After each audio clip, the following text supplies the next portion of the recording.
नमस्कार दोस्तों, मैं अरविंद तिवारी कुलमा स्टॉक लिटरेसी मिशन में आपका स्वागत करता हूं। आशा है आप सभी अच्छे से होंगे, सकुशल होंगे एंड स्वस्थ होंगे। तो सबसे पहले तो थैंक यू, आपने हमने जो पहले वीडियो बनाई थी एमएससीडी और आरएसआई की, उसमें बहुत बड़ा आपने प्यार दिया है।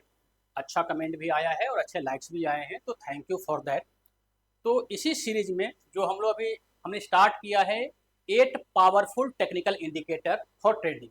इसमें हम लोग जो आज डिस्कस करेंगे, इसमें डिस्कस करेंगे बोलिंजर बैंड की, कि बोलिंजर बैंड के द्वारा हम कैसे काम कर सकते हैं, बोलिंजर बैंड होता क्या है, कैसे क्रिएट होता है और किस तरह से ट्रेडिंग में हमें हेल्प करता है।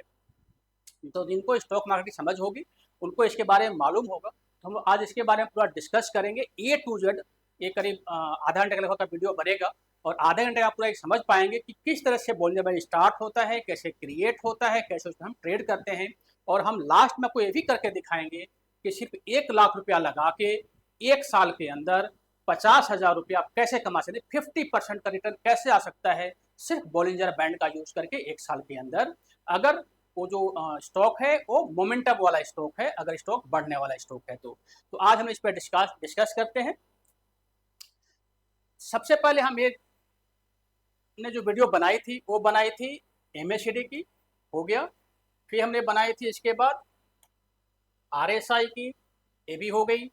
इसके बाद आज हम जो डिस्कस कर रहे हैं वो डिस्कस कर रहे हैं बॉलिंजर बैंड का। इसके बाद जो वीडियो आएगी moving average, volume, MFI, vortex और एडीएक्स। ये टोटल 8 ऐसे इंडिकेटर हैं, ऐसे पावरफुल इंडिकेटर हैं कि अगर आपने इसको सीख लिया, इस पे कमांड प्राप्त कर लिया, तो ट्रेडिंग में इसके अलावा और कुछ सीखने की जरूरत नहीं है। ये ऐसे पावरफुल इंडिकेटर हैं। तो हम लोगों ने एमएससीडी और आरएसआई को कंप्लीट कर लिया है, आज हम बॉलिंजर बैंड पे डिस्कस करने वाले हैं। सबसे पहले हम इसमें देखें कि बॉलिंजर बैंड में होता क्या क्या है। ये इस टाइप का एक बॉलिंजर बैंड होता है। जब आप ट्रेडिंग का टर्मिनल खोलेंगे, चार्ट खोलेंगे, तो इस टाइप का बॉलिंजर बैंड आपको नजर आएगा, है ना। इसमें एक अपर, ये जो क्रिएट होता है, एक इसमें अपर बैंड होती है, एक इसमें लोअर बैंड होता है, एक इसमें मिडिल बैंड होती है, 1 2 3। इसके साथ ही इसमें स्टैंडर्ड डेविएशन भी होता है, ये क्या है हम डिस्कस करेंगे। एंड साथ में इसमें कॉन्ट्रैक्शन एंड स्क्वीज होता है, यानी ये कॉन्ट्रैक्शन होता है एंड स्क्वीज होता है, तो ये भी हम डिस्कस करेंगे। तो बेसिकली जो बॉलिंजर बैंड क्रिएट होता है, जो बॉलिंजर बैंड बनाया जाता है, वो टोटल ये 5 चीज़ इसमें होते हैं: अपर band, lower band, middle band, standard deviation, contraction and squeeze. तो अगर इसको हमें स्टेप बाय स्टेप डिस्कस करेंगे, तो अगर हमने इसको समझ लिया यानी बॉलिंजर बैंड आपको पूरा एक तरह से समझ में हमें आ जाता है। तो हम लोग डिस्कस करते हैं आगे कि ये आखिर बॉलिंजर बैंड है क्या, क्यों यूज होता है। तो जो बॉलिंजर बैंड है, अभी तक जो हमने एमएससीडी और आरएसआई पढ़ा, तो एमएससीडी और आरएसआई क्या है, बेसिकली मोमेंटम इंडिकेटर है। यानी अगर कोई स्टॉक का प्राइस एक जगह पे काम कर रहा है और वहां से अगर उसको स्पीड पकड़ना है, तो हम आरएसआई और एमएससीडी, इन दोनों इंडिकेटर की मदद से वो हम स्पीड को पहचान सकते हैं। बॉलिंजर बैंड क्या है कि एक वोलाटिलिटी टेक्निकल इंडिकेटर है, यानी मार्केट में कोई भी स्टॉक का प्राइस कब कम हो जाएगा, कब ज्यादा हो जाएगा, इसको इंडिकेट करता है बॉलिंजर बैंड। इसके साथ ही जो बॉलिंजर बैंड है, ये हमें बेसिकली ये दिखाता है, एक क्लैरिटी दे देता है कि प्राइस का ट्रेंड किस तरफ है, प्राइस नीचे जाने वाली है, प्राइस ऊपर जाने, बहुत क्लियर कट पिक्चर देगा आपको, एक बैंड के रूप में आपको बहुत ही क्लियर कट पिक्चर दे देगा कि मार्केट में जो वोलेटिलिटी है, यानी प्राइस बहुत कितने स्पीड से अप एंड डाउन कर रहा है, प्लस प्राइस किधर जाने वाली है, उसका ट्रेंड क्या है। इसके साथ ही हमें ये भी बताता है कि किस जगह पे, लेट मान लीजिए कि एक स्टॉक है और एक स्टॉक का प्राइस ऊपर जा रहा है या नीचे आ रहा है, राइट। तो अगर हमने बॉलिंजर बैंड को सीख लिया तो हमें ये बता देगा कि किस जगह से जो प्राइस है वो हाई है या किस जगह से प्राइस लो है, एक दूसरे से बनिस्बत। फॉर एग्जांपल, लेट मान लीजिए कि 150 रुपए से कोई स्टॉक बढ़ता बढ़ता बढ़ता 160 चला गया, एंड आपको वहां पे मालूम चल जाएगा बॉलिंजर बैंड को देखने के बाद कि क्या यहाँ से रिवर्सल होने वाले, यानी हाई प्राइस और लो प्राइस, ये पूरा आपको बॉलिंजर बैंड सीखने के बाद समझ में आ जाएगी। इसके साथ ही ये हर जगह काम करता है, चाहे क्रिप्टो हो, कमोडिटी हो, है ना, इसके साथ करेंसी हो, इक्विटी हो, हर एसेट क्लास में ये काम करता है। तो बेसिकली जो बॉलिंजर बैंड है एक वोलाटिलिटी टेक्निकल इंडिकेटर है, यानी ये मार्केट में जो वोलाटिलिटी होती है, वोलाटिलिटी मतलब वॉल्यूम का ऊपर नीचे होना, यानी एक प्राइस जो है बहुत ही फास्ट ऊपर जाएगी या बहुत ही फास्ट नीचे आएगी, उसको मापने का पैमाना है बॉलिंजर बैंड। तो अगर हम इसमें आगे देखें कि इसके जो फाउंडर्स हैं, थोड़ा सा हमें वो समझना चाहिए कि 1980 में करीब 40 साल पहले, है ना, मिस्टर जॉन ए बॉलिंजर, ये अमेरिका के रहने वाले हैं, 1980 में इन्होंने इस बॉलिंजर बैंड का क्रिएशन किया था। अच्छा, इसमें बड़ा इनके लिए रोचक खबर है। आपको याद होगा कि जब कंप्यूटर आई थी तो पहले आईबीएम ने एक छोटा सा कंप्यूटर बनाया था अमेरिका में, फिर वो अमेरिका में बढ़ता बढ़ता बढ़ता आगे चला गया। तो 1977 के आसपास, 1977 के आसपास इनके पास एक माइक्रो कंप्यूटर आ गई थी। उस समय आज के जैसे कंप्यूटर नहीं था, बहुत ही फास्ट कंप्यूटर, उसमें बहुत ही छोटे कंप्यूटर होते थे, है ना, बहुत ही स्पीड कम होता था, लेकिन अल्टीमेटली कैलकुलेशन बाकी चीज़ें हो जाया करती थी। तो जब इनके हाथ में कंप्यूटर आ गया 1977 में, तब इन्होंने उसके ऊपर पूरा अपना रिसर्च करना शुरू किया और उनके लिए एक मील का पत्थर साबित हुआ कि उनका जो टेक्निकल एनालिसिस है वहीं से स्टार्ट हुआ उस कंप्यूटर के आने के बाद। तो कंप्यूटर ने बड़ा एक रोल अदा किया इनको आगे करने में। इनका जो जन्म हुआ था यूएसए में हुआ था, 1950 में जन्म हुआ था, और इन्होंने बहुत जगह पे काम किया। इन्होंने काम कहाँ का किया? इन्होंने काम किया, ये ऑर्गेनाइजेशन है जिसको हम बोलते हैं फाइनेंशियल न्यूज नेटवर्क, है ना, और ये सीएफए भी है और सीएमए भी है। सीएफए क्या होता है अगर आपको मालूम ना हो तो, सीएफए बेसिकली एक ऐसा पोस्ट होता है अकाउंट के क्षेत्र में, फाइनेंस के क्षेत्र में, जो बहुत ही हाई पोस्ट होता है, जिसका नाम बोलते हैं हम chartered financial analyst. And CMA मतलब चार्टेड मार्केट टेक्नीशियन, यानी ये मार्केट एनालिसिस में इनका बहुत ही ज़्यादा बुद्धि थी, ज्ञान थी, और साथ में ये फाइनेंशियल एक्सपर्ट भी थे। अभी ये जो काम करते हैं as a founder, as a CEO, इन्होंने एक कंपनी अपनी बनाई हुई है जिसका नाम है बॉलिंजर कैपिटल मैनेजमेंट। बहुत बड़ी फाइनेंशियल ग्रुप है, अमेरिका में है ना। इसके फाउंडर हैं एंड सीईओ हैं। तो हमें नमन करना चाहिए ऐसे ग्रेट पर्सन्स का जिन्होंने बॉलिंजर बैंड आज के 40 साल पहले, उस समय तो इंडिया में कंप्यूटर भी नहीं था, कंप्यूटर तो राजीव गांधी जी ने 1984 में इंडिया में लेके आए, लेकिन उसके पहले देखिए वर्ल्ड कितनी डेवलप थी। उसके पहले 1977 में इनके पास कंप्यूटर था, उन्होंने रिसर्च करना शुरू किया, मार्केट का एनालिसिस करना शुरू किया, और एक बॉलिंजर बैंड नाम का एक अच्छा सा आविष्कार, अच्छा सा एक टेक्निकल बैंड हमें दिया ताकि हम मार्केट के वोलेटिलिटी को प्रेडिक्ट कर पाए। तो बेसिकली अगर इसमें देखा जाए, अब हम स्टेप बाय स्टेप काम करते हैं। सबसे पहले हम डिस्कस जो करते हैं वो डिस्कस करते हैं इसमें अपर बैंड, लोअर बैंड एंड साथ में मिडिल बैंड। जब आप चार्ट में देखेंगे तो इस टाइप से एक बैंड चलेगी, राइट।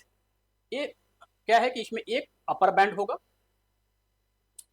एक लोअर बैंड होगा, जिसको रेड है, ये रेड हमारा अपर बैंड है, ये जो हमारा ग्रीन है ये हमारा लोअर बैंड है, और बीच में एक लाइन और होगी जो कि बेसिकली मिडिल लाइन है, और ये हमारा 20 सिंपल मूविंग एवरेज है। सिंपल मतलब कि लेट मान लीजिए हम यहाँ की बात करें तो यहाँ पे जो प्राइस है पिछले 20 जो हमारे कैंडल हैं, पिछले अगर ये 1 डे का चार्ट अगर है तो पिछले 20 दिन का जो कैंडल है उन सभी का एवरेज यहाँ पे है ना। तो इसको जो डिनोट करता है, ये मूविंग एवरेज जो डिनोट करता है, ये हमारा 20 SMA है। यानी बॉलिंजर बैंड में बेसिकली हमने क्या देखा कि इसमें 3 लाइन हमने देखा। सबसे पहले ऊपर में अपर बैंड, नीचे में ग्रीन बैंड या जिसको लोअर बैंड हम बोलते हैं। ऐसे रेड और ग्रीन नजर नहीं आएगा, ये हमने बनाया हुआ आपको समझने के लिए। Upper band, lower band and बीच में जो हमारा इसको हम मीन बोलते हैं या मिडिल लाइन बोलते हैं, जो basically 20 simple moving average 20 SMA होता है। इसके साथ ही साथ इसमें ना एक बहुत बड़ी चीज होती है जिसको हम बोलते हैं स्टैंडर्ड डेविएशन। स्टैंडर्ड डेविएशन अगर नॉर्मली ये थोड़ा सा टिपिकल है तो समझ में नहीं आती, मैं इसको समझाने की कोशिश करता हूँ। होता क्या है कि जैसे मान लो कि क्रिकेट का मैच चल रहा है, राइट। तो लेट मान लीजिए कि इंडिया और पाकिस्तान के बीच में मैच चल रही है। तो क्या होता है कि एक हमारे दिमाग में एक आइडिया होता है कि इस मैच में जो रन बनेगी वो मोटा मोटी 300 के आसपास बननी चाहिए। जब मैच एंड होगा तो 300 के आसपास बननी चाहिए, यानी जो हमारा एवरेज हो गया वो 300 का फिगर हमारे दिमाग में है। तो जब मैच एंड होगा तो क्या हो सकता है, या 300 से थोड़ा सा ऊपर बन सकता है या 300 से थोड़ा सा नीचे बन सकता है। तो 300 हमारा मीन हो गया, यानी 300 हमारा क्या हो गया, मीन हो गया, जो कि हमारा एवरेज लाइन है, मिडिल लाइन है। इस कंडीशन में 300 जो हमारा है वो बेसिकली 20 SMA है, ये हमारा 20 SMA हो गया। यानी 300 हमारे दिमाग में ये है कि 300 के थोड़ा सा ऊपर बनेगा, थोड़ा सा नीचे बनेगा, राइट। जो ऊपर बनेगा उसको हम बोलते हैं स्टैंडर्ड डेविएशन प्लस, और जो नीचे बनेगा उसको बोलते हैं स्टैंडर्ड डेविएशन माइनस। अब वो क्या होता है, वो एक हमने ना जब पढ़ाई किया होगा 10th क्लास में, 12th क्लास में, तो उसमें मैथ में एक सब्जेक्ट आती थी प्रोबेबिलिटी, यानी संभावना, कितनी संभावना है। यानी अगर 300 रन बनना है किसी भी मैच में, तो कितनी संभावना है कि ये 300 से 400 बन जाएगा, या कितनी संभावना है कि 300 से 200 बन पाएगा। ये डिपेंड करेगा कि यहाँ पे जो हमारे प्लेयर खेल रहे हैं उनका स्पीड कितना है, वो कितना स्पीड है, वो कितना फास्ट काम कर रहे हैं, राइट। अगर वो फास्ट काम करेंगे जल्दी बनेगा, स्लो काम करेंगे कम बनेगा, है ना। तो यही यही जो कॉन्सेप्ट है बेसिकली बॉलिंजर बैंड में डिफाइन किया गया है। इसमें यही दिखाया गया है कि लेट मान लीजिए कि ये हमारा मीन है, ये हमारा, अगर हम इसको बैक में करें एक बार, इसको पीछे चले जाएं, जैसे मान लीजिए कि ये हमारा मीन है, जो हमारा 20 SMA है, यानी में मिडिल लाइन है। तो इसके ऊपर और इसके नीचे कितना गैप होगा, यानी कितनी दूरी होगी, यानी ये जो अपर बैंड और लोअर बैंड है कितना फैल सकता है या कितना सिकुड़ सकता है। अगर ज्यादा फैल रहा है, ज्यादा फैल रहा है, इसका मतलब कि वहां पे मार्केट में प्राइस हाई है, यानी जो वोलेटिलिटी है, जो वॉल्यूम है प्राइस का बहुत ही हाई है। और अगर सिकुड़ रहा है, फॉर एग्जाम्पल मतलब यहाँ पे देखो आप, यहाँ पे जो वोलेटिलिटी है कम है, लेकिन अगर आप यहाँ पे देखोगे यहाँ पे वोलेटिलिटी ज्यादा है, तो इसको हम बोलते हैं स्टैंडर्ड डेविएशन। यानी इस मीन से ऊपर या इस मीन से नीचे कितना दूर जो अपर बैंड है या लोअर बैंड वो फैल सकता है, वो आगे जा सकता है, इसी को बोलते हैं हम स्टैंडर्ड डेविएशन। तो हम अगर आगे चलें, अच्छा अब इसमें क्या है कि जो बॉलिंजर साहब थे जब उन्होंने इसको बनाना शुरू किया तो होगा क्या कि लेट मान लीजिए कि हमने क्या किया कि ये हमारा 20 SMA है, मार्केट या तो इधर जाएगी यानी मार्केट अप साइड में जाएगी या मार्केट डाउन साइड में जाएगी, राइट। तो उन्होंने क्या किया कि उन्होंने बहुत स्टडी किया कि यहाँ से कितनी पॉसिबिलिटीज है, कितनी पॉसिबिलिटीज है मार्केट में। अगर मान लो कि मार्केट में बहुत ही बुल रन चल रहा है या मार्केट में बहुत ही बियर क्रैश चल रहा है, तो कितनी पॉसिबिलिटीज है कि मार्केट इधर जाएगी या कितनी पॉसिबिलिटीज है कि मार्केट नीचे आएगी। तो इसका एक ना मैथ में एक साइंस होता है प्रोबेबिलिटी। प्रोबेबिलिटी में ये देखते हैं कि अगर इसमें लोग फार्मूला पे नहीं जाएंगे कि अगर इस जगह से 3 कंडीशन होते हैं, अगर मीन से हमारा स्टैंडर्ड डेविएशन 1 होगा, स्टैंडर्ड डेविएशन 1 होगा, तो हमारा 68% प्रोबेबिलिटी है कि जो हमारा अपर बैंड है या लोअर बैंड है उसके अंदर में प्राइस रहेगी, है ना। लेट मान लीजिए कि यहाँ पर 1 हो गया, अगर हम लोग थोड़ा सा इसको थोड़ा सा हम लोग क्या अगर चार्ट में देखने की कोशिश करें तो हमें क्लैरिटी मिल जाएगी। अगर मान लीजिए हम चार्ट में देखते हैं, चार्ट में खोल के देखते हैं एक बार कि लेट मान लीजिए कि यहाँ पर अभी क्या है, अभी क्या है कि ये हमारा 20 SMA है, ये हमारा अपर बैंड है, ये हमारा लोअर बैंड है। तो अभी आपको नजर आ रहा है ना, सारे जो हमारे कैंडल्स हैं सब इसके अंदर हैं, है ना। अगर आप इसमें देखें तो सारे कैंडल्स लगभग इसके अंदर ही है, अगर ऊपर भी देखेंगे तो सारे जो कैंडल्स हैं लगभग इसके अंदर में कैंडल्स हैं। अब हम क्या करते हैं, यहाँ पे जो स्टैंडर्ड डेविएशन है वो 2 है। अब हम क्या करते हैं, इसको थोड़ा सा चेंज करते हैं। चेंज कैसे करते हैं, हम यहाँ पे जाएंगे, हम इसका जो बॉलिंजर बैंड वो खोलेंगे, यहाँ पे 2 है, 2 के बदले हम क्या करते हैं कि हम 1 कर देते हैं, है ना। जब हम 1 करेंगे तो देखिए क्या होता है, यहाँ पे ध्यान दीजिए, जैसे हमने 1 किया तो आपको बहुत सारे कैंडल जो है इसके बाहर चले आए। यानी अगर हम स्टैंडर्ड डेविएशन 1 रखते हैं तो ये जो बाहर जो कैंडल आया है वो हमारे इस लोअर बैंड से नीचे आ जाएगा, या यहाँ जो कैंडल बाहर चला गया वो हमारे अपर बैंड से बाहर चला जाएगा, तो हम ढंग से प्रेडिक्ट नहीं कर पाएंगे, ढंग से हमें नाप नहीं पाएंगे कि आखिर मार्केट में वोलेटिलिटी कहाँ पे है। अगर लेट मान लीजिए कि इसको हम क्या करते हैं, इसको हम 3 कर देते हैं, इसको हम क्या करते हैं 3 कर देते हैं। जब हमने 3 कर दिया तो देखिए क्या हुआ, लगभग सारे जो कैंडल्स हैं वो लगभग सब इसके अंदर आ गए, कोई भी टच नहीं कर रहा है, बहुत ही कम कैंडल्स टच कर रहा है, बहुत ही कम कैंडल्स टच कर रहा है, यानी सारे जो कैंडल्स हैं वो इस लोअर बैंड से या अपर बैंड से बहुत दूर हो गए। यानी 1 के केस में हमने क्या देखा कि सारे कैंडल लोअर बैंड से या अपर बैंड से बाहर निकलने लगे। इसका मतलब जो बॉलिंजर बैंड बनाया गया है उसमें सारे कैंडल्स को हम प्रेडिक्ट नहीं कर पा रहे हैं, सभी को हम देख नहीं पा रहे हैं, तो हमारा फार्मूला सेट नहीं हो पाएगा। अगर हम इसको 3 कर देते हैं तो एक बहुत ही लंबा हो गया, ये बैंड बहुत ही लंबा हो गया और सारे कैंडल इसके अंदर हैं, तो कोई भी इस बैंड को टच नहीं कर रहा है, चाहे यहाँ या यहाँ। यहाँ देखिए सब कैंडल यहीं से नीचे आ जा रहे हैं, कोई भी टच नहीं कर पा रहा है। तो बॉलिंजर साहब ने क्या किया कि पूरा दिमाग लगाने के बाद उन्होंने क्या किया कि इसको रखा 2, यानी स्टैंडर्ड डिवीजन रखा 2। हम चाहें तो 1 पे भी काम कर सकते हैं और चाहें तो 3 पे भी काम कर सकते हैं, थोड़ा सा एक्सपर्टाइज चाहिए होगा, लेकिन जो एक स्टैंडर्ड है वो 2 है। अब जैसे हमने 2 किया तो यहाँ पे नज़र आपको आ रही होगी कि 2 करने के बाद हमारा परफेक्ट आ रहा है। जब जब कैंडल इसको टच कर रहा है रिवर्स, जब जब कैंडल इसको टच कर रहा है एक पॉइंट से रिवर्स, है ना। तो कहने का मतलब कि सारा जो कैंडल है इन दोनों लाइन के बीच में, इन दोनों लाइन के बीच में मूव कर रहा है। इसका मतलब ये होता है कि जो प्रोबेबिलिटी है उसको मापने का जो पैमाना है वो स्टैंडर्ड डेविएशन 2 के अंदर बहुत ही फिट बैठ रहा है। तो इसलिए बॉलिंजर साहब ने इसको 2 रखा है, यानी स्टैंडर्ड डेविएशन, यानी जो हमारा मैक्सिमम चांसेस है मार्केट में ऊपर या नीचे जाने का, और हम 2 रखते हैं। तो उसने अभी तक अपर बैंड समझ लिया, लोअर बैंड समझ लिया और साथ में मिडिल मीन समझ लिया, स्टैंडर्ड डेविएशन हमने समझ लिया। स्टैंडर्ड में ये समझा कि अगर हमने 1 कर दिया स्टैंडर्ड डेविएशन तो पॉसिबिलिटीज है कि मार्केट में हम पूरा प्रेडिक्ट नहीं कर पाएंगे क्योंकि इस बैंड से बाहर चला आएगा। अगर हमने 2 कर दिया तो पूरा हमारे इस बैंड के अंदर रहेगा, एंड अगर हमने इसके साथ 3 कर दिया तो हमारा बहुत ही बाहर निकल जाएगा, है ना। तो इसलिए जो ये होता है बॉलिंजर बैंड होता है, इसका जो स्टैंडर्ड डेविएशन है वो बराबर 2 रखा जाता है।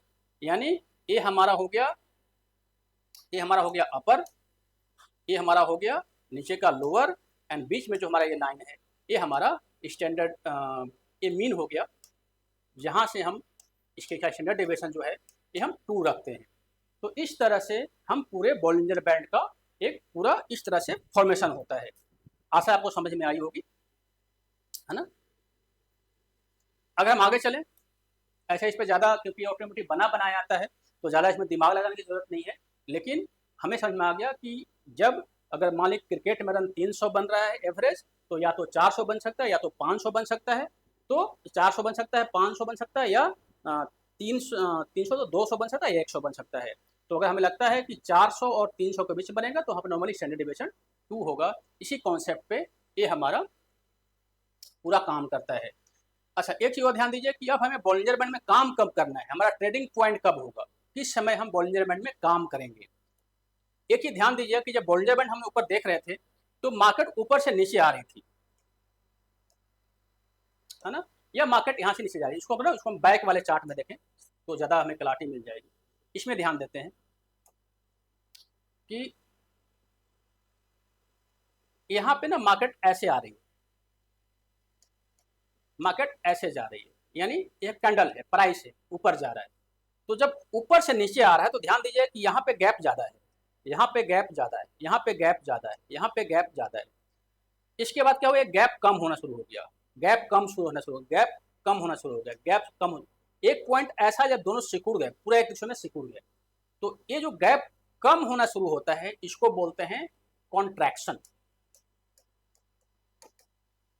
एंड जब ये दोनों आपस में एक दूसरे से चिपक जाते हैं इसको बोलते हैं स्क्वीज हो जाना, यानी एक दूसरे से चिपक जाना। यहाँ पे हुआ है, यहाँ पे देखिए यहाँ पे हुआ है, यहाँ पे देखिए यहाँ पे हुआ है ना, यहाँ पर देखेंगे ये थोड़ा सा कम है, यहाँ पे देखिए ये हुआ है। यानी दोनों बैंड आपस में मीन के पास दोनों सट गए, तो इसको बोलते हैं हम स्क्वीज बोलते हैं,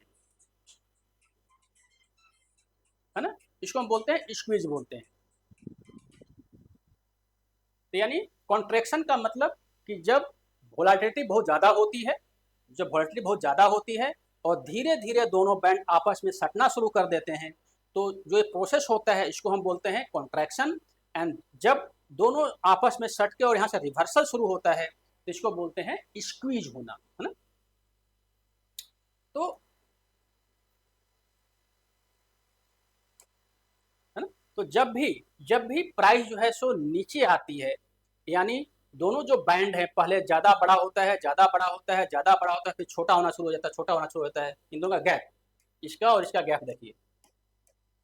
मान लो यहाँ का गैप अगर मान लो कि यहाँ पे अगर 4 पॉइंट गैप है तो यहाँ पे 3 पॉइंट गैप हो जाएगा, यहाँ पे 2 हो जाएगा, यहाँ पे 1 हो जाएगा, है ना। तो एक जगह ऐसा है कि बहुत ज़्यादा स्क्वीज हो जाएंगे, इसको बोलते हैं स्क्वीज। तो कॉन्ट्रैक्शन मतलब प्रोसेस ऑफ स्क्वीज, जो ऊपर से नीचे आ रही है या नीचे से ऊपर जा रही है, जब सिकुड़ रहा है दोनों बोलिंजर बैंड आपस में। एंड स्क्वीज का मतलब कि जहाँ पे आपस में बिल्कुल ही सट गया या बहुत ही कम गैप रह गया, तो यही वो पॉइंट होता है जहाँ पे हम ट्रेड करते हैं, इसी पॉइंट के ऊपर हम पूरा ट्रेड करते हैं, है ना। तो अगर इस वाले ए में देखा जाए तो इसमें अगर देखा जाए तो हम कहाँ ट्रेड करेंगे, इसमें हम ट्रेड करेंगे ब्रेकआउट के ऊपर। जैसे मान लीजिए कि ये प्राइस नीचे आ रही है और प्राइस अब यहाँ से स्क्वीज होने के बाद प्राइस ऊपर जाना शुरू हो गई, तो कोई ना कोई ब्रेकआउट पॉइंट होगा, ये हमारा ब्रेकआउट पॉइंट है।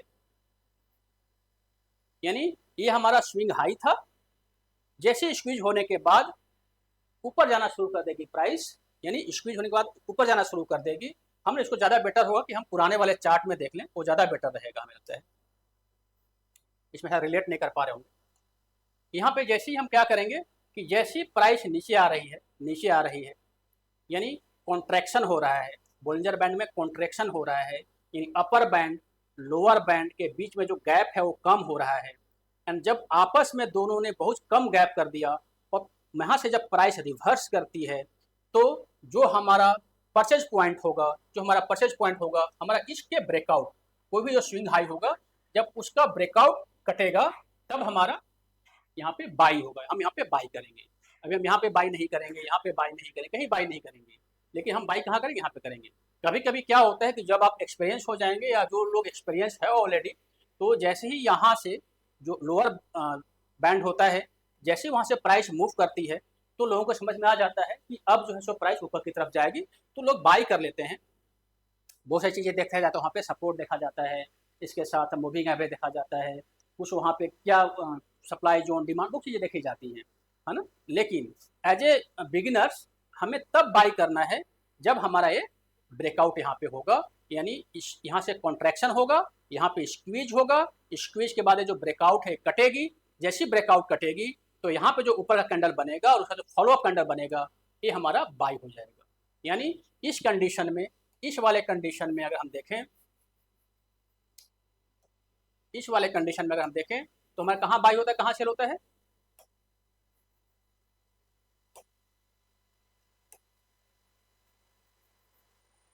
हमारा इस वाले कंडीशन में कहाँ हो रहा है, ये हमारा ब्रेकआउट पॉइंट है ना। इसके ऊपर किस कैंडल किया, एक कैंडल ने कट किया, तो हमारा इस वाले कैंडल पे हमारा बाई हो जाएगा, राइट।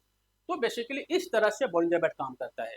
एक हम अगर समराइज करें तो जो बॉलिंजर बैंड होता है उसमें टोटल 3 लाइन होता है, एक अपर, एक लोअर, एक बीच में। जो बीच में लाइन होती है वो 20 SMA होती है, ऊपर का लाइन अपर बैंड बोला जाता है, नीचे का लाइन लोअर बैंड बोला जाता है। अपर और लोअर के बीच में कभी तो दूरी ज़्यादा होती है, कभी दूरी कम होती है। वो इसलिए होता है कि जो स्टैंडर्ड डेविएशन है वो उस समय, उस पार्टिकुलर समय में कितना है। अगर स्टैंडर्ड डेविएशन के द्वारा अगर मीन से यानी 200 SMA से प्राइस बहुत ज़्यादा दूर है, इसका मतलब कि वहाँ पे जो दोनों बैंड है बहुत ही दूर होंगे, यानी मार्केट पूरा वोलेटाइल है, मार्केट में प्राइस हाई प्राइस है। जब दोनों आपस में अपर बैंड और लोअर बैंड सटना शुरू कर देंगे तो उसको हम बोलते हैं कि वो हमारा कॉन्ट्रैक्शन हो रहा है, और जब आपस में सट जाएंगे या बहुत ही कम दूरी रह जाएगी तो हमारा स्क्वीज हो जाएगा। जब स्क्वीज में ऊपर की तरफ प्राइस चलना शुरू कर देगी तो जो हमारा ब्रेकआउट होगा वो हमारा बाई जोन होगा। तो इस टाइप से हम पूरे बॉलिंजर बैंड को समझने की कोशिश करते हैं। आशा है आप सभी को समझ में आई होगी, है ना। तो इस टाइप से पूरे हम काम करते हैं। अब ये तो हमने समझ लिया कि बॉलिंजर बैंड क्या होता है, बॉलिंजर बैंड कैसे काम करता है, बॉलिंजर बैंड बनता कैसे, हम सब कुछ समझ लिया। अब हम क्या करते हैं कि एक पार्टिकुलर चार्ट लगा के देखते हैं कि अगर हम सिर्फ बॉलिंजर बैंड को यूज करते, एक चीज और ध्यान दीजिएगा कि किसी भी इंडिकेटर पे हमें पूरा भरोसा नहीं करना चाहिए, है ना। बराबर हमें 2 या 3 इंडिकेटर साथ में मिला के काम करना चाहिए, उससे रिजल्ट अच्छा होता है। तो अब हम ध्यान देते हैं कि जैसे हम हर समय MACD वाले केस में भी, RSI वाले केस में भी टाटा स्टील का ही हमने एग्जाम्पल लिया है, बॉलिंजर बैंड के केस में भी हम टाटा स्टील का ही एग्जाम्पल लेंगे। तो हमने बार बार यही बताया टाटा स्टील के अंदर कि जब कंडीशन मीट करे, पहला कंडीशन क्या मीट करे कि जब MACD, यहाँ पे हमने क्या लगाया है, MACD लगाया है, एक RSI लगाया है और एक हमने बॉलिंजर बैंड लगाया नया, है ना। तो यानी हमने एक MACD लगाया है, एक RSI लगाया है और एक बॉलिंजर बैंड लगाया है। ये हमने ऑलरेडी पढ़ लिया। अगर नहीं अगर आपको समझ में तो पीछे हमारा एक वीडियो हमने बनाया है, 2-3 दिन पहले का वीडियो है, उसको देखें, है ना। कुछ बहुत ही क्लैरिटी है, हमने इसी चार्ट पे दिखाया उसको, इसी चार्ट पे हम कैसे 50% इनकम करते हैं। दूसरा हमने यहाँ पे RSI लगा दिया, तीसरा हमने इसमें एक बॉलिंजर बैंड लगा दिया जो हमारा A बैंड है, अपर, मीन, लोअर, कॉन्ट्रैक्शन, स्क्वीज। अब हमने क्या इसमें कंडीशन था, हमारा कंडीशन ये था कि जब MACD हमारा 0 से ऊपर हो, यानी ग्रेटर देन 0 हो, तब हम बाई करते हैं। अगर लेस देन 0 तो हम सेल करते हैं। जब हमारा RSI ग्रेटर देन 50 हो तब हम बाई करते हैं। तीसरा हमने क्या बोला, बॉलिंजर बैंड के अंदर जब स्क्वीज हो जाए प्लस ब्रेकआउट हो जाए तब हम बाई करेंगे, है ना। 3 कंडीशन हमने बना दिया। एक हमने क्या किया कि जब MACD 0 से ऊपर हो, अब हम इसको एग्जाम्पल देते हैं। ये हमारा MACD लाइन है, यहाँ पे ध्यान दीजिएगा कि हमने सिग्नल लाइन को बहुत ही ना ये कर दिया है, बहुत इसको मैंने इसका जो लाइटनेस है वो कम कर दिया ताकि वो समझ में थोड़ा सा क्लैरिटी से आए। ये हमारा MACD लाइन है, तो ये हमारा सिग्नल लाइन, तो सिग्नल को हमने देखा बेसिकली इसको छुपा दिया है। तो जब जब MACD हम बाई के लिए तब प्लान करेंगे जब जब MACD 0 से ऊपर जाएगी, जब जब MACD 0 से ऊपर जाएगी, अगर नीचे जाएगा तब सेल करेंगे। जब जब MACD 0 से ऊपर या नीचे जाए तो हम बाई या सेल करेंगे। अब हम इसको देख, अच्छा दूसरा MACD जब 0 से ऊपर होगी एंड साथ में RSI जो होगा वो 50, ये हमारा 50 लाइन है, इसके ऊपर जाना चाहिए, तभी हम बाई या सेल करेंगे। अब सबको ना क्लीन करके एक बार देखते हैं कि अगर हम सिर्फ MACD और RSI को यूज करते और पूरे 1 साल तक यूज करते तो क्या लगता है कि हमारा कितना इसके अंदर फायदा हो जाता। थोड़ा सा हम लोग इसको साफ करके एक बार क्लियर करके देखने की कोशिश करते हैं कि इसके अंदर क्या होता है। देखिए जैसे कि हमने पिछले वाले एग्जाम्पल में भी देखा कि हम पूरे 1 साल तक एनालाइज कर रहे हैं। ये टाटा स्टील का चार्ट है, डेली चार्ट है। यहाँ पे तारीख है 8 जून, यानी लगभग जुलाई का पहले वाला मंथ। यहाँ पे क्या हुआ कि यहाँ पर ये 0 लाइन से ऊपर चली गई। यहाँ पे जो ऑलरेडी RSI है वो कहाँ पे है, 50 से ऊपर है। यहाँ पे क्या हुआ कि स्क्वीज हुआ है, यानी प्राइस नीचे आई है, प्राइस नीचे आई है, ये कम हुआ है। यहाँ पे एक स्क्वीज हुआ है, स्क्वीज होने के बाद यहाँ पे एक ब्रेकआउट हुआ है। यहाँ पे इसका क्या था, स्विंग हाई था, यहाँ पे ये हमारा स्विंग हाई था। यहाँ पे जब प्राइस ऊपर जाती है यहाँ पे हम कर लेंगे बाई, है ना। ये प्राइस मोटा मोटी कितना है, ये प्राइस 108 रुपए का है, यानी पहला हमने बाई किया, कहाँ किया, 108 पर बाई किया, ठीक है।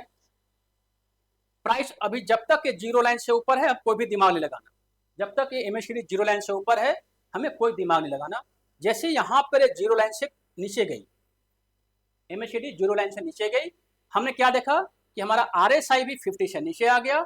यहाँ भी क्या हुआ है कि यहाँ पे बहुत ज़्यादा गैप था, यहाँ पे एक कॉन्ट्रैक्शन होना शुरू हो गया, यहाँ पे स्क्वीज हो गया और साथ में एक ब्रेकआउट हो गया। यहाँ पे हमारा क्या था, ये हमारा जो लास्ट का जो स्विंग हाई था, ये हमारा स्विंग हाई था, यहाँ भी हमारा सपोर्ट था, यहाँ पे इस कैंडल ने क्या किया, कट कर दिया, नीचे की तरफ कट कर दिया, यानी इस कैंडल ने कट कर दिया नीचे की तरफ, आरएसआई नीचे आ गई, एमएससीडी 0 से नीचे आ गई, यानी आरएसआई 50 से नीचे, एमएससीडी 0 से नीचे। यहाँ पे बॉलिंजर बैंड में क्या हुआ, स्क्वीज होके यानी कॉन्ट्रैक्ट होकर दोनों में देखिए गैप कम हो गया, गैप करने पर यहाँ पे गैप बहुत ही कम हो गया, गैप कम होने के बाद यहाँ पे इसने अपने जो सपोर्ट था उसको तोड़ के नीचे कैंडल बन गई। इस कैंडल के जो अगला वाला कैंडल जो फॉलोअप कैंडल होगा वहाँ पे हम सेल कर देंगे। यहाँ पे प्राइस क्या हुआ, करीब 120 रुपया 80 पैसे के आसपास प्राइस है, यानी हमने क्या कर दिया, सेल कहाँ कर दिया। अगर हमने इसको कब खरीदा था, हमने खरीदा था इसको 6/8/2023 को, हमने खरीदा था 6/8/23 को, और हमने सेल कब किया, 17/10 कितना में, 120 रुपये में, 17/10/2023 को, मोटा मोटी ये हमने किया 8/2/10 यानी 2 महीना, 2 महीना में हमने कितना कमा लिए, 120 माइनस 8, यहाँ से 120 में से हम 108 को माइनस कर देंगे, तो हमारी जो अर्निंग हो गई, हमारी अर्निंग कितनी हो, यहाँ लिख लेते हैं ज़्यादा अच्छा रहेगा, हमारी जो अर्निंग हो गई, कितनी अर्निंग हो गई, 120 में से 108, तो हमें करीब 12 रुपये का फायदा हो गया, राइट। ठीक है, अब हम आगे देखते हैं। इसके बाद मार्केट चलता रहा मार्केट, हमने कुछ नहीं किया, कुछ इसलिए नहीं किया क्योंकि हम सिर्फ और सिर्फ एमएससीडी को देख रहे हैं, एंड उसके बाद अगर एमएससीडी फॉलो होती है तो हम क्या देख रहे हैं, हम देख रहे हैं उसके बाद आरएसआई को, हमने यहाँ पे सेल कर दिया था। मार्केट क्या होती है कि इस तारीख को, कितना तारीख को, 11/6 को, 11/6/2023 को मार्केट जो है सो जीरो लाइन से ऊपर चली जाती है। फिर हम आरएसआई देखेंगे, आरएसआई ऊपर चली जाती है। मार्केट में क्या था कि यहाँ पे फिर एक कॉन्ट्रैक्ट होना शुरू हो गया और यहाँ पे स्क्वीज हो गया, इसकी मतलब कि दोनों सट गया, सटने के बाद ये हमारा प्राइस जो है इसके ऊपर चला गया। जब ऊपर चला गया तो हमारा बेसिकली यही, ये जो उस समय सपोर्ट का काम कर रही थी, अब बेसिकली रेसिस्टेंस हो जाएगा। जब रेसिस्टेंस हो जाएगा और इसको कट करेगी प्राइस, यानी जब इसके ऊपर प्राइस जाएगी, इस लाइन के ऊपर प्राइस जाएगी, इस वाले कैंडल के ऊपर वाले कैंडल में हमें तीनों कंडीशन हमारा मीट हो रहा है, ये भी कंडीशन मीट हो रहा है, ये भी हो रहा है और ये भी मीट हो रहा है, तो हम यहाँ पे क्या करेंगे कि फिर से बाई कर लेंगे। तो बाई प्राइस हम मान लेते हैं कि 120 हम फिर मान लेते हैं, हमारा बाई प्राइस है। अब आप ध्यान दीजिए, यहाँ पे कभी भी जो एमएससीडी है 11/6/2023 के बाद कभी भी एमएससीडी नीचे नहीं आई है। नीचे कब आई है, यहाँ आई है, कब आई है, 12/7/2024 को, 12 यानी जुलाई में, 12/7/2024 को। जैसे हमने देखा कि एमएससीडी नीचे आ गई, हम चेक करेंगे कि हमारा आरएसआई कहाँ है, 50 से नीचे है, कंडीशन मिट।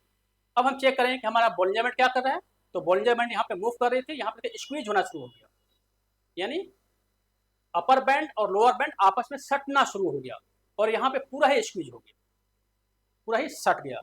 सटने के बाद हम क्या करेंगे कि हम ढूंढेंगे कि हमारा ब्रेक डाउन लेवल कहाँ पे है, इसमें हमारा ब्रेक डाउन लेवल कहाँ पे है, ये हम ढूंढेंगे। तो हमने क्या देखा था, यहाँ पे क्या देखा कि यहाँ पे हमारा एक स्विंग हाई बना था, ये हमारा सपोर्ट था, है ना, इसको इसने ब्रेक कर दिया इस कैंडल ने, और इस कैंडल के नीचे हम बेसिकली यहाँ पे सेल कर देंगे। ये हमारा प्राइस करीब हुआ 172 के आसपास, हम 170 मान लेते हैं, तो हमने सेल कर दिया 170 के आसपास, है ना। तो हमें कितना फायदा हो गया, 170 माइनस 120 यानी करीब हमें 50 रुपीज़ का फायदा हो गया। तो हमने अभी क्या किया था, पहले जो हमने कमाया था, फर्स्ट हमारी जो इनकम हुई थी वो इनकम हुई थी 12 रुपये की, यानी हमने 108 में खरीदा था और 120 में सेल किया था। दूसरा हमारा इनकम हो गया 50 रुपीज़ का, क्या किया हमने, 50 रुपीज़ में 170 में सेल किया और 120 में खरीदा था, यानी टोटल 12 और 15, 12 और 50, यानी मोटा मोटी देखा जाए तो हमें 62 रुपीज़ का फायदा हो रहा है ना। तो 62 रुपीज़। अब मान लेते हैं कि हमारे पास 1 लाख रुपया था, जो हम बार बार एग्जाम्पल लेते हैं, हमारे पास 1 लाख रुपया था, जिस समय हमने खरीदा था उस समय जो प्राइस चल रही थी वो 108 रुपये चल रही थी, है ना। तो अगर 1 लाख में हम 108 से डिवाइड करेंगे तो मोटा मोटी जो हमारे पास शेयर आएगा वो करीब शेयर आएगा 950 के आसपास। अब डिवाइड करना हम एक एवरेज बता रहे हैं, एग्जैक्ट फिगर 944 समथिंग आएगा। तो एक 950 के आसपास हमें शेयर मिल जाएंगे। 950 शेयर में हमने एक साल के अंदर कितना कमाया, हमारा जो टोटल इनकम है वो कितना होता है जी,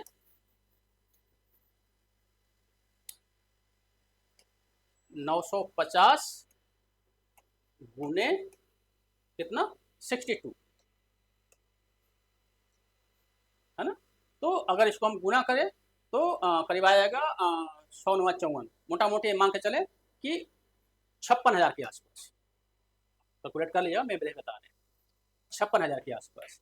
यानी हमने कोई भी दिमाग नहीं लगाया, हमने केवल 4 बार, एक बार हमने यहाँ पे हमने एक बार बाई किया, यहाँ पर सेल कर दिया, फिर हमने बाई कर लिया, फिर हमने यहाँ पे सेल कर दिया।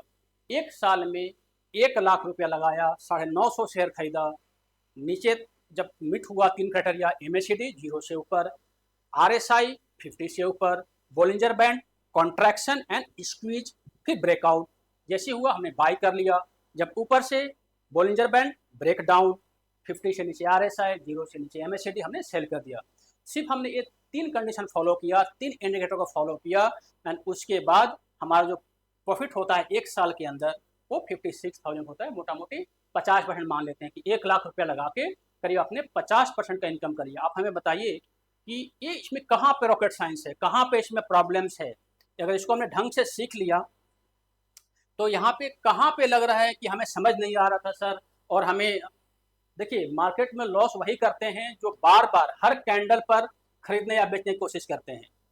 मार्केट में लॉस वही करते हैं जो यहाँ भी खरीदे, यहाँ अगर ग्रीन बना खरीदेंगे, रेड बना बेचेंगे, ग्रीन बना खरीदेंगे, रेड बना बेचेंगे, तो वो कभी भी प्रॉफिट नहीं करती। इसको बोलते हैं इंट्राडे या स्कैल्पर जो होते हैं वो बेसिकली काम, हम जो काम कर रहे हैं वो स्विंग ट्रेडिंग पे काम कर रहे हैं, डेली चार्ट को फॉलो कर रहे हैं। ये 5 मिनट पे भी काम करता है, इंट्राडे पे भी ये काम करता है, लेकिन हम लोग उस पर कहीं बाद में डिस्कस करेंगे। अभी हम जो बात कर रहे हैं सिर्फ और सिर्फ स्विंग ट्रेडिंग के लिए बात कर रहे हैं।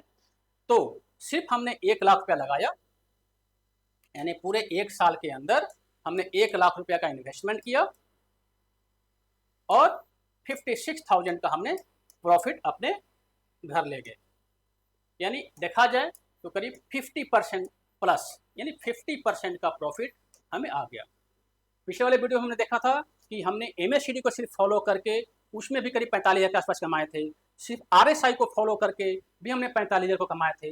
अब MACD और RSI में अगर हमने बॉलिंजर बैंड को भी ऐड कर लिया और उस कंडीशन में हमें लगभग उसी एरिया में करीब 56,000 के आसपास का अमाउंट आ रहा है। तो कहने का मतलब ये होता है कि अगर हम 2 या 3 इंडिकेटर में पारंगत हो जाते हैं, मास्टर बन जाते हैं, तो हमें कोई नहीं रोकने वाला कि शेयर मार्केट से हम पैसा नहीं कमा सकते। शेयर मार्केट कोई जुआ नहीं है, कोई गैम्बलिंग नहीं है, कंप्लीट टेक्निकल साइंस है। इसमें एक लेमैन, है ना, सिर्फ और सिर्फ फॉलो करेगा कि MACD ऊपर चला जाए, RSI ऊपर चला जाए, यहाँ पे कॉन्ट्रैक्ट होके एक्सक्यूज हो जाए और ब्रेकआउट हो जाए, बाई कर लेंगे, नीचे सेल कर देंगे, बाई कर लेंगे, सेल कर लेंगे। साल भर में सिर्फ हमने 4 ट्रेड लिए, और 4 ट्रेड का नतीजा है कि हमारा, अगर हमारे पास 10 लाख रुपए होते तो करीब हम 5 लाख का इसमें गेन करते। आप हमें बताइए कि कौन सा FD या कौन सा ऐसा एसेट क्लास है, ऐसा फाइनेंशियल एसेट क्लास है जहाँ पे हमें 50% का गेन मिलता है? कोई नहीं है।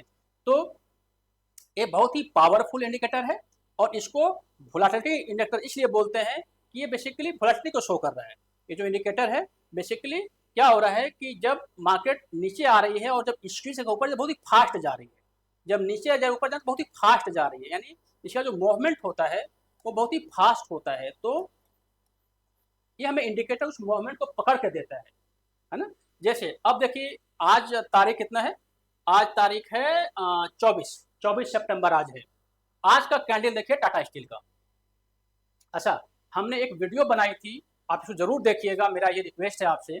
हमने वीडियो कल बनाई थी और कल हमने यही बताया था कि हम टाटा स्टील में स्विंग ट्रेडिंग करने का प्लान बना रहे हैं कुलमा ग्रुप की तरफ से।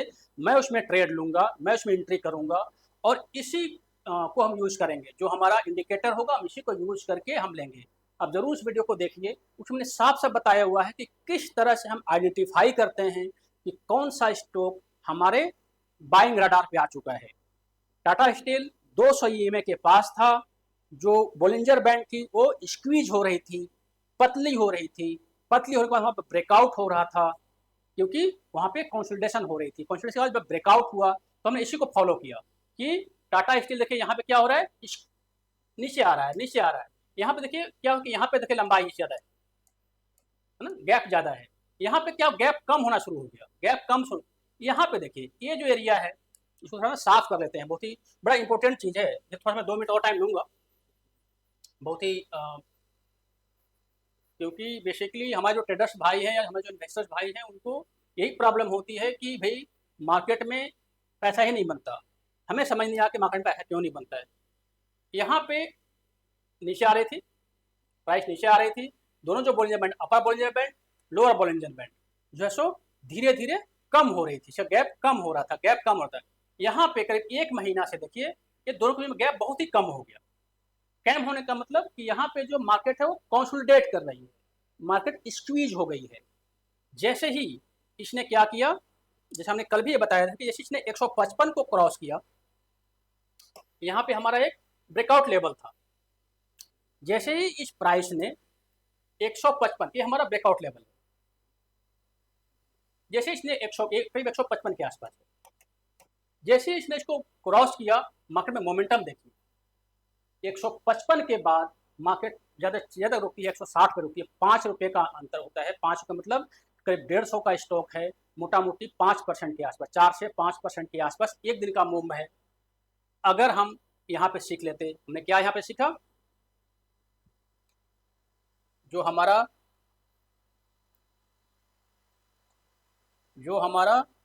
MACD लाइन है वो 0 से ऊपर है। ठीक, यहाँ देखिए ये है, ये सब ऊपर में है, ये हमारा 0 से ऊपर है। जो RSI है 50 से ऊपर है, यहाँ पे ब्रेकआउट हो गया, यानी MACD बोला ओके खरीद लो जी, RSI बोला ओके खरीद लो जी, और जो बोलिंजर बैंड है वो बोला ओके, क्योंकि यहाँ पे ब्रेकआउट हो गया स्क्वीज होने के बाद, तो ये बोला कि खरीद लो जी। तीनों ने खरीदा, हमने 156 पे इसको खरीदा, और इसका जो टारगेट हमारा होगा, टारगेट कहाँ पे होगा, जो इसका नेक्स्ट स्विंग हाई होगा, जो कि करीब 167 के आसपास है, 167 के आसपास है, 167 है ना। तो कहने का मतलब कि बड़ा सिंपल है, अगर हम ढंग से, अगर हमने केवल बॉलिंजर बैंड पे अपने आप को, इसको अगर समझ में ना आए तो आप 2-3 बार वीडियो और देखिए, खासकर स्टैंडर्ड डेविएशन समझिए, है ना।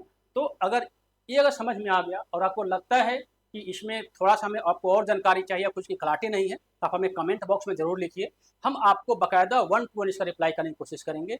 बहुत ही सिंपल है स्विंग ट्रेडिंग करना आज के डेट में। स्विंग ट्रेडिंग के लिए जो बॉलिंजर बैंड है, RSI है, MACD है, 3-4 इंडिकेटर हमने सीख लिया, तो हम आराम से कहीं भी एंट्री ले सकते हैं। एक चीज़ और ध्यान दीजिएगा कि जो टाटा स्टील है या कोई भी स्टॉक जो हमने बोला है अभी, उसका हमने सिर्फ और सिर्फ एग्जाम्पल लिया है, कोई भी उसमें बाई या सेल का हमारा कोई रिकमेंडेशन नहीं है। मैं कोई सेबी रजिस्टर्ड एडवाइज़र नहीं हूँ, मैं NISM सर्टिफाई हूँ, अपना हम ट्रेनिंग इंस्टीट्यूट चलाते हैं, ट्रेनिंग सेंटर चलाते हैं, ऑल ओवर इंडिया हमारे बच्चे पढ़ते हैं। तो जो वीडियो बनाई जाती है बेसिकली इंसाइट होता है कि किस तरह से जो टेक्निकल इंडिकेटर्स हैं वो काम करते हैं, मार्केट में किस तरह से काम करते हैं, सिर्फ इसलिए बनाई जाती है। तो इसको सिर्फ और सिर्फ आप एजुकेशन पर्पज़ के लिए लें, इंसाइट के लिए। इसका मतलब ये नहीं कि कल जाएँ और टाटा स्टील को बाई कर लें, बिल्कुल नहीं। आप जो भी करें, अपने जो फाइनेंशियल आपके जो एडवाइजर्स हैं या खुद आप सीख करके खुद आप एनालाइज करें, एनालाइज करने के बाद ही कोई भी आप डिसीजन लें बाई या सेल का। तो कंप्लीट डिक्लेरेशन है, हमारे कहने पे कोई भी बाई या सेल ना करें। तो इस तरह से पूरा एक बॉलिंजर बैंड काम करता है। आशा आपको समझ में आएगी, मैं बार बताने की कोशिश की बॉलिंजर बैंड कैसे बनता है, बॉलिंजर बैंड कहाँ से स्टार्ट हुआ है ना, और किस तरह से इसमें ट्रेड करते हैं। और सिर्फ 1 लाख रुपया लगा के, 1 लाख लगा के और 56,000 का इनकम हमने 1 साल के अंदर कर लिया। 10 लाख होते तो हमें 5 लाख मिलता, 1 करोड़ होते हमें 50 लाख मिलता। तो कहने का मतलब सिर्फ हमने इंडिकेटर को फॉलो किया, 3 हमने पॉइंट नोट कर लिए, MACD, RSI और बॉलिंजर बैंड का ब्रेकआउट, 3 चीज़ हमने डिसाइड किया, और वहाँ पे जैसे वो काम हुआ हमने उसमें एंट्री कर ली, और जब हमें बैक होगा वो, तो वहाँ पे हम अपना एग्जिट कर लेंगे, प्रॉफिट को बुक कर लेंगे। इस बीच मार्केट ऊपर नीचे होती रहे, उससे हमें कोई फर्क नहीं पड़ता, मार्केट में लाल कैंडल बने या हरा कैंडल बने, है ना, मार्केट में कुछ भी होता रहे, हमें कोई फर्क नहीं पड़ता, जब तक हमारा क्राइटेरिया मीट नहीं हुआ एग्जिट नहीं करेंगे। तो बड़ा सिंपल है, आशा है आप सभी को समझ में आया होगा।